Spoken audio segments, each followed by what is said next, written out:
IT jobs, శతకోటి problems. పూర్తి వివరాలకు చదవండి రేపటి సాక్షి హైదరాబాద్ ఎడిషన్. ఈరోజు ఒక కేసు నా పైన పోక్సో కేసు, దానికి అనుబంధంగా ఎస్సీ ఎస్టీ కేసు, మొత్తం 11 సెక్షన్లతో కేసు పెట్టారని తెలిసింది.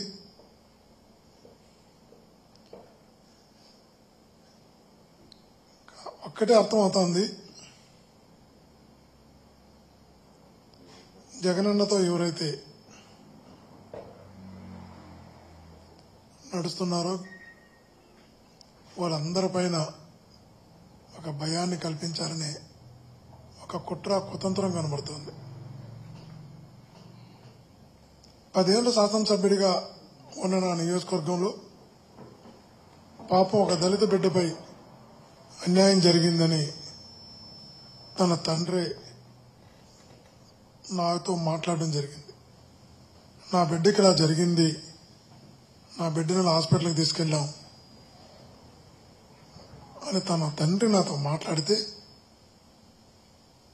10 ఏళ్ళు శాసనసభ్యుడిగా పనిచేసిన ఒక బాధ్యత గల వ్యక్తిగా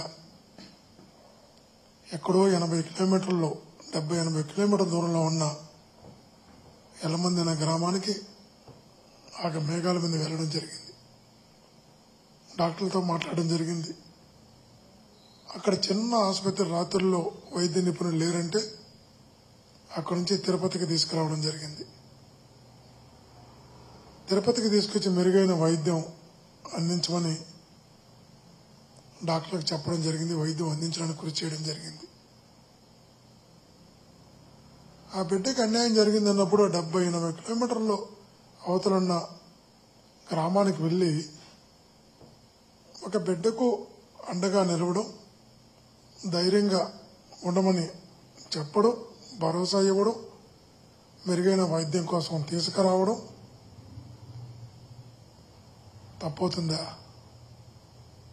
ఒక బాధ్యతగా చేసిన పని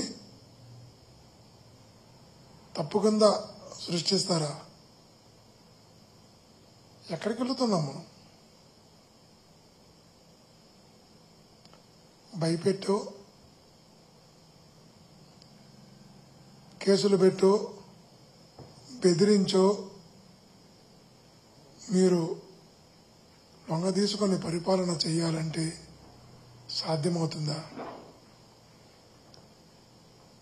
మీతో నేను చేసింది అక్షరాల ఆ రోజు ఆ బిడ్డకి అన్యాయం జరిగిందని తన తండ్రి నాతో మాట్లాడితే నేను వెళ్లడం జరిగింది.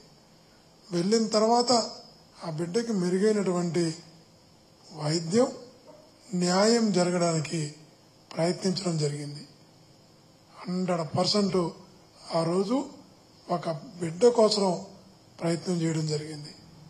దానిపై పోక్సో కేసులు పెట్టడం, ఎస్సీ ఎస్టీ కేసులు పెట్టడం, అనేక రకాల 11 సెక్షన్లు పెట్టారు.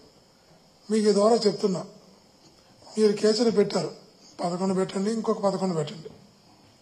నేను ఎక్కడికి వెళ్లే ప్రసక్తే లేదు. ప్రజల్లోనే ఉంటా, ఇక్కడే ఉంటా. నిజంగా నేను ఏ పరిస్థితుల్లో కూడా తప్పు చేసే వ్యక్తిని కాదు, తప్పుడు దారి ఎన్నుకునే వ్యక్తిని కాదు. ధైర్యంగా చెప్తున్నా.